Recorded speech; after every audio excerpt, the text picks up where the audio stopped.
Rain was falling hard through the thick jungle leaves.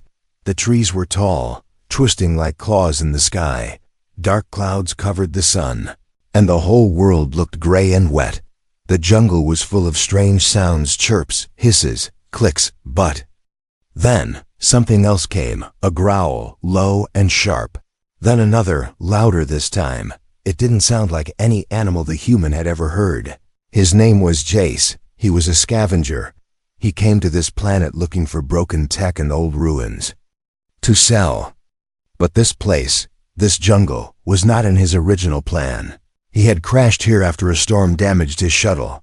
Now he was stuck, looking for shelter, looking for food, but what he found was something else entirely. The growls came again, this time from his left. Jace turned and slowly walked toward the sound.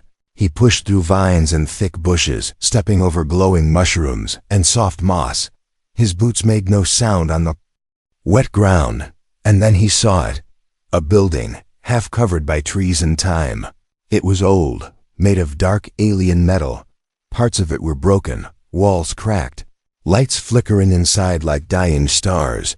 The door was hanging open, broken in two. Jace felt a chill run down his spine. Something was inside. He took out his flashlight and stepped in. The air was thick and musty. It smelled like rust and old blood. He saw broken machines, smashed control panels, and claw marks on the walls. Then he heard it again growling, louder now, angry, wild. He followed the sound through the hallway. Then he reached a room with a large cage in the center. His eyes widened. Inside the cage, two alien girls were fighting. They were tall, with sharp features and glowing eyes. One had silver skin and long black hair. The other had blue skin with short red markings on her arms and legs. Both looked strong, dangerous even. Their bodies were covered in bruises and cuts. They were fighting like beasts, clawing, kicking, growling. Jace stared in shock. What was this place?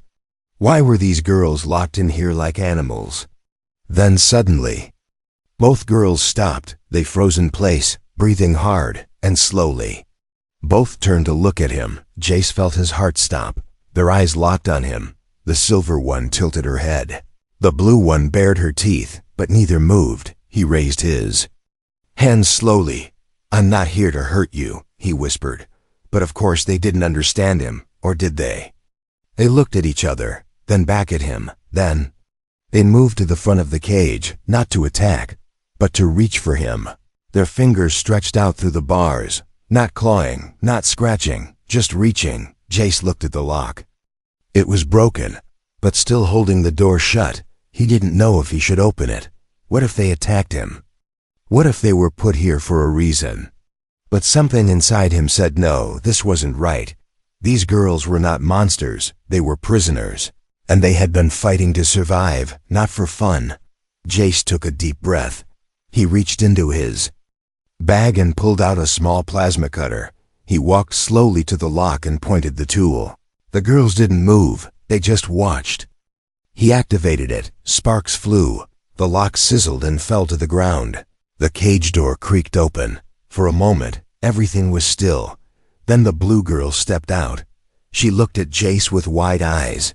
The silver girl followed, her body trembling slightly. They didn't attack. They didn't run. Instead, they both dropped to one knee, heads bowed, and then, in a low voice that barely sounded human, the silver one whispered, "Mate." Jace took a step back. What did she say? He looked down at them, and the full weight of what he had done hit him. He didn't just set two fighters free. He may have just accepted a challenge he didn't understand. Asterisk. The rain outside had stopped. But inside Jace's head, everything was still spinning. The word mate echoed again and again. He didn't know if he heard it right. Maybe it was a mistake. Maybe they meant something else. But when he looked at the two alien girls kneeling in front of him, he knew they weren't thanking him. They were choosing him. The silver one stood first, tall and graceful, her sharp eyes locked on him like a hawk watching prey. She reached out and touched his chest lightly, her hand cold but gentle. Then the blue one stood and slapped her hand away. She growled a low warning sound that sent chills down his back. And just like that, they were facing each other again. Ready to fight, but this time, it wasn't for survival. It was for him. Jace raised both hands, stepping back quickly. No, not again. Stop, he said. But of course, they didn't understand. The two girls circled each other like wild cats, eyes flashing, claws half out. He could see they were holding back this time, not aiming to kill, but to prove something. Prove who was stronger, who was worthy. He backed into a wall, searching the broken room for anything that could help. He didn't want to see them fight again. Not like before. But before he could do anything, the silver one lunged forward, fast like lightning. The blue one dodged, grabbed her arm, and threw her to the ground. But the silver girl rolled, jumped back up and tackled her hard. The cage they had once been trapped in now lay open behind them, but they didn't care about escape, only about victory. Jay shouted again, "Stop it! I don't want this." That's when it happened. Both girls froze mid-motion. The silver one still on top of the blue, fist raised. Then slowly, they turned to look at him again. This time with confusion, not anger. He realized they had heard something in his voice. Maybe not the words, but the pain, the fear. The silver one stood up and stepped back. The blue one followed, rubbing her arm. Neither looked happy. Jace sat down on a broken crate and covered his face with both hands. What had he gotten himself into? A soft sound made him look up. The blue girl was kneeling beside him, holding out a piece of cloth torn from her suit. She pressed it gently to a cut on his forehead he hadn't noticed. Then the silver girl moved behind him, watching quietly. He was surrounded, not by enemies, but by something else, something more confusing. They weren't just prisoners anymore. They were free. And now, they were looking at him like he was more than just a man. Like he was a goal, a reason, a future. The building groaned as thunder rumbled far away.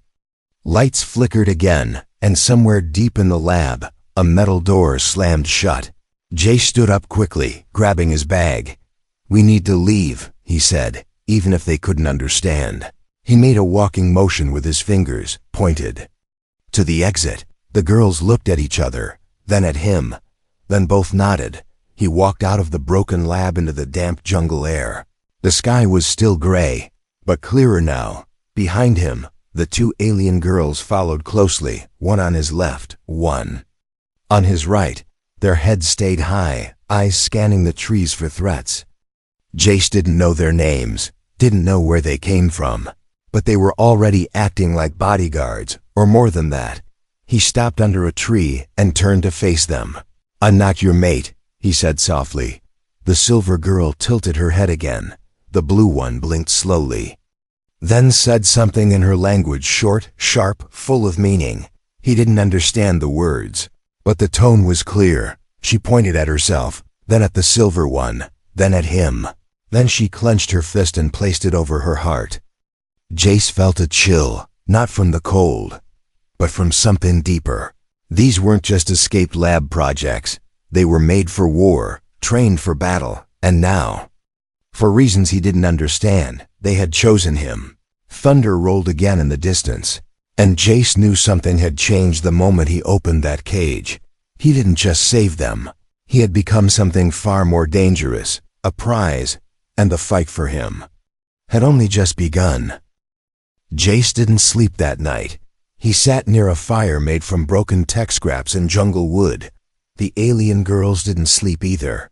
They sat across from each other like silent statues, watching. Every time one moved, the other tensed. The air felt tight like a rope stretched too far, ready to snap. Jace tried to rest against a tree, but his mind wouldn't stop. He had crash-landed on a planet no one dared to visit. He had found a broken lab full of dead tech. He had opened a cage. And now two deadly alien women followed him like bonded wolves. But wolves didn't look at you the way they looked at him. With hunger, yes, but not for food. In the early light, the silver girl stood first. Her body moved like a trained weapon, each step silent and sharp. She walked over to Jace and held out a fruit. Red with glowing seeds. He blinked at it, unsure if it was safe. She nodded once, then took a bite herself and handed it back. He hesitated, then bit into it. Sweet, warm, and a little bitter like melon and fire mixed together. The blue girl rose quickly, storming over and smacking the fruit from his hand.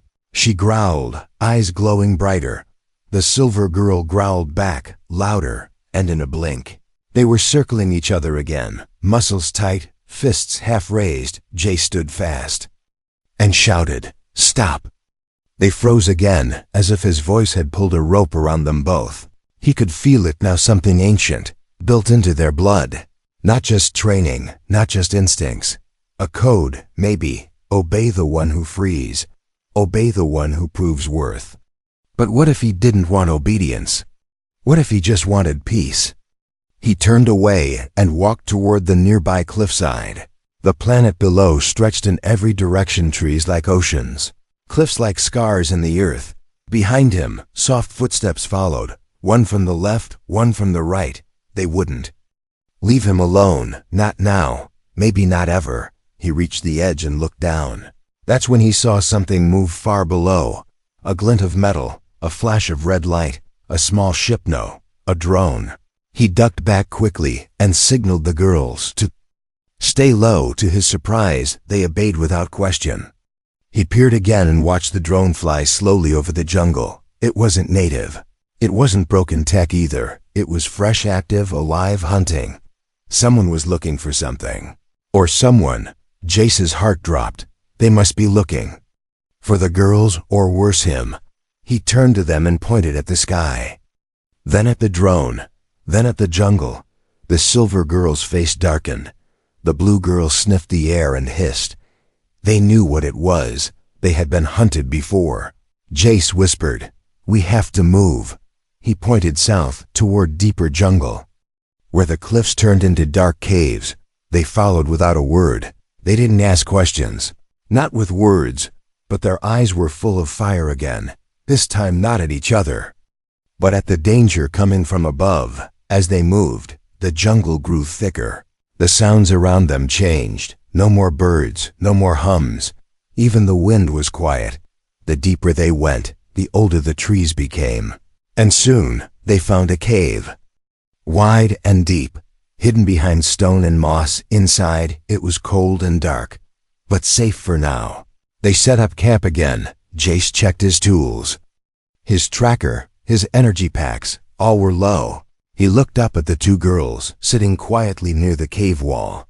They weren't fighting anymore, but something was growing in them, something sharper than before. They weren't rivals now.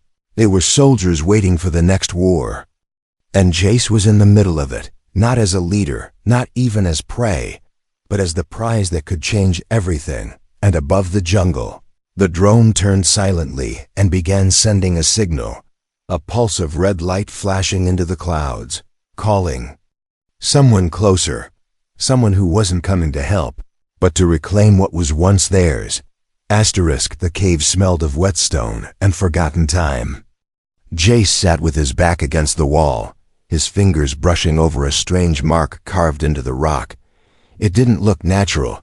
It looked like writing ancient, curved lines that seemed to glow faintly when touched. He didn't recognize the language, but the moment his hand touched it, something shifted in the air. The silver-skinned girl stood quickly, her eyes wide. She rushed over and pulled his hand away from the carving. Not angry, afraid, the blue girl followed, her gaze locked on the glowing lines. She whispered something low and full of warning, then turned and stared at the cave walls, as if searching for something hidden. Jace asked softly, "What is this place?" Neither girl answered, but they understood the question. They began clearing the cave floor with their hands, moving stones and dust. Then Jace saw it, more markings, like the one he had touched, only these were shaped like symbols burned into the stone. One looked like a cage, another like two figures standing over one. He stepped back, heart beating faster. This wasn't just a cave, it was a memory or a grave. The silver girl whispered something in her language and placed her hand over her heart. Then she pointed at one of the symbols, two figures locked in combat. She pointed at herself, then the blue girl, then Jace. Her fingers trembled slightly. Jace suddenly understood, not the words, but the meaning. They had been here before, not in this cave, but in places like this, places where they were trained, tested, caged, and made to fight, not for freedom, but for selection, for mating. It wasn't love they were trained for. It was survival by blood. He sat down again, trying to think. Why were they brought here? Why did they stop fighting the moment they saw him? What bond had he accidentally triggered by opening that cage? Suddenly, the blue girl stood sharply, her head turning toward the cave entrance. A sound echoed through the rock's distant butt. Clear, metal footsteps, slow and heavy, not one, but many. Jace jumped to his feet, grabbing his bag. He looked at the girls. They were already standing like statues, eyes glowing, bodies tense. They didn't run. They waited like wolves ready to strike. Then the first shape appeared at the cave entrance, tall, armored, in black steel with red visors. A voice came through the helmet, cold and robotic. "Return the assets." Jace raised his hands slowly. "We're not looking for trouble," he said. The soldier ignored him, stepping closer. Behind him, more figures emerged, 6, no 8. In total, all armed, all aiming at the girls. The silver one stepped forward, baring her teeth. The blue one moved in front of Jace, her body trembling with energy. They didn't seem afraid. They seemed ready. Then the leader pointed at Jace. "Human interference confirmed. Remove him." The moment those words were spoken, the girls exploded into motion. Faster than the soldiers could react, the silver one jumped high, flipping in the air and landing on the first soldier. Her fist crushed his helmet before he could scream. The blue one tackled another, breaking his arm with a sickening snap. The cave turned into chaos, sparks flying, metal clashing, stone shaking. Jace ducked behind a rock, watching as the two girls moved like shadows. Every punch, every strike, they weren't wild. They were perfect, trained, unstoppable. But even as they fought, Jace noticed something else. Their eyes kept looking back at him between every kill, checking if he was safe, protecting him like he was the reason they were alive. Within minutes, all the soldiers were down. Silence filled the cave again, only broken by the sound of crackling armor and dripping blood. Jace stood slowly, shocked. They weren't just strong, they were deadly. And they had done it for him. The silver girl walked to him, blood on her hands, her expression calm. She reached up and touched his cheek. The blue one did the same on the other side. Jace didn't know what to do, what to say. Then, for the first time, the silver one spoke clearly in his language. "You free us," she pointed at her chest. "Now we fight. For you." Jace stared into her eyes. He hadn't just broken a lock. He had awakened something ancient, something buried deep in their code, and now the war was no longer behind them. It was coming for him too. The bodies still lay across the cave floor, metal armor cracked, lights fading from the soldiers' visors. But Jace wasn't looking at the dead. He was looking at the blue and silver warriors standing in front of him. They had just taken down 8 armed soldiers with nothing but fists and instinct, and yet they were calm now, not panting, not shaking, as if their minds had returned to silence the moment the fight ended. Jace stepped forward, his voice low. Who were they? The silver girl glanced at the bodies, then back at him. Her voice was soft, but full of something heavy. "Hunters," she said. The blue girl nodded and added one word, "Masters." Jace felt the word crawl into his bones. He didn't like the sound of it. These soldiers weren't just here to capture the girls. They had come to reclaim what they believed they still owned. The silver girl knelt beside one of the dead, pulling a strange round device from the soldier's belt. She turned it over, pressed a symbol, and a soft light blinked on its surface. A hologram appeared, blue lines forming a spinning image. Jace leaned closer and felt his breath stop. It was him, his face, his ID code, his shuttle's last known location, and under it, the words, "Human male, Class V, unauthorized contact with weapon class units. He turned to the girls. Your weapons? The blue girl didn't answer. The silver one stared at the hologram, then whispered, We were made to destroy. Jay stepped back slowly. Everything made sense now. The lab, the cage, the combat training, the fighting for dominance, these weren't normal alien women. They were built engineered to be perfect fighters, perfect killers, and now somehow bound to him. But before he could think further, a sharp whistling noise filled the cave. The silver girl dropped the device just as it exploded in a flash of red light. They all dove to the ground as the roof cracked and stones rained down. The cave shook violently. Another blast followed, then another. The drones had locked onto the signal, and now the sky was raining fire. Jace scrambled to his feet, grabbing his pack. We need to move, he shouted. He led them through the narrow back tunnel of the cave. The walls trembled as explosions echoed behind them. They emerged into the open jungle, breathless, covered in dust. The sky above was no longer gray, it was burning orange. Ships, not drones this time, moved through the clouds, scanning everything below. These weren't simple retrieval units. These were extermination squads. The blue girl grabbed his hand, not gently but tightly, as if he would disappear if she let go. The silver one pointed toward the mountains in the distance. Safe zone, she said. Jace didn't ask how she knew, he just nodded. They ran through the jungle, not stopping for breath. Behind them, red light kept flashing between the trees, and loud mechanical voices echoed across the valley. Terminate all rogue assets. Recover Class V human. Do not allow bond to complete. Jace tripped on a root, and the silver girl caught him before he hit the ground. She looked into his eyes with something that wasn't just urgency. It was fear, but not for herself, for him. They weren't trying to escape for their own sake. They were trying to protect him. They reached a broken bridge stretching across a deep ravine. Only half the structure remained. Below, sharp rocks waited like hungry teeth. The wind howled across the gap. Jace looked at it and said, No way we can cross this. But the blue girl took a running start and jumped. She soared through the air and landed on the other side, sliding on her knees. Then she turned and gestured for him to follow. The silver girl was already preparing to leap when Jace grabbed her arm. Wait, what happens if we don't make it? She looked at him, her face calm. Then, in a voice low and certain, she said, Then we die together. Jace felt his heart freeze. She meant it. She wasn't just a weapon anymore.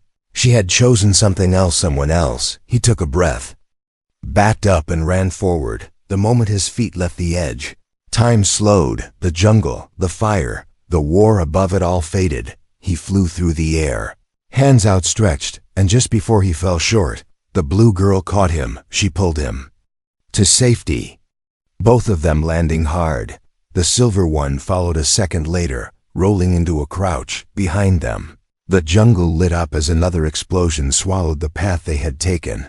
Jace lay on the ground, breathing hard. Above him, the two alien girls looked down, not as rivals now, not as weapons, but as guardians of something far more important than orders or war. And as the ships in the sky circled back around, Jace finally realized the real battle hadn't started yet. It was coming, and he was at the center of it. The mountain wind was sharp and cold. It bit into Jace's skin like needles, but he didn't complain. He was too tired to speak, too shaken to think. They had survived the cave collapse, the drone strikes, and the fire from above. But something inside him had changed. He no longer saw the girls as just strange warriors or alien mysteries. They were something else now, something broken, something beautiful, something trying to become whole. The three of them sat in a hollow carved into the mountain rock. It was dark, quiet, far from the noise of war. A small fire flickered, casting shadows on the walls. The blue-skinned girl sat across from Jace, her eyes locked on him as if searching his soul. The silver one stood near the entrance, watching the sky. Hours passed in silence until the blue girl finally spoke. Her voice was soft, broken. Name. Jace looked up, surprised. He pointed at himself. Jace, he said, slowly. The girl blinked, her mouth moving carefully. Jace, she repeated. Not perfect, but close. He smiled, but it faded when she pointed at herself. Zira said. Then the silver one turned from the cave mouth, stepping into the firelight. Her voice was lower, sharper. Riva. The name sat heavy in the air. Not code names, not design tags, real names. Like they had waited all this time for someone to ask. Zira touched her own chest. Fight. Cage, not choice, she said. Jace leaned in. You were forced? Zira nodded slowly, her hand trembled. Born in tank. No mother, no sky. Riva sat down beside her, eyes locked on the fire. We fight, or we vanish, she said. Each cycle. 2 enter, 1 leave. Jace felt sick. This wasn't training. It was slaughter-controlled, repeated, and called progress. The girls were made to destroy each other, and the ones who survived were chained again, not rewarded, not healed, just put back in the cage. But you both lived, he said softly. Zira nodded. Last fight. For real, mate. Jace's heart pounded. The cage I opened? Riva looked up slowly. That was our final test, she whispered. No more trials after that. One would be chosen, the other erased. Jace stood up and paced, trying to process it all. He had stumbled into something ancient, dark, and cruel. And by unlocking that cage, he had shattered the test. They weren't supposed to both survive. They weren't supposed to follow him. But now they had names, they had voices, and they had a new choice. Zira reached into her belt pouch and pulled out a small metal disc. She handed it to Jace, her hands trembling. He turned it over. A memory chip, old but still active. He activated it, and a faint image appeared above the fire. A lab, cold and white. Rows of tanks filled with growing bodies. Voices played softly in the background. Scientists, commanders. Cold and sharp. Subjects 717 and 718 show unusual synchronization. Genetic code suggests rare bond pattern. Recommend termination of 1 to preserve balance. Jace paused the recording, his jaw clenched. He looked at Zira and Riva. You were both supposed to die. Zira nodded once. But you came. Those words felt heavy. He hadn't meant to be a hero. He just couldn't walk away from 2 beings fighting like animals in a cage. He had acted on instinct, but maybe that's all it took to change fate.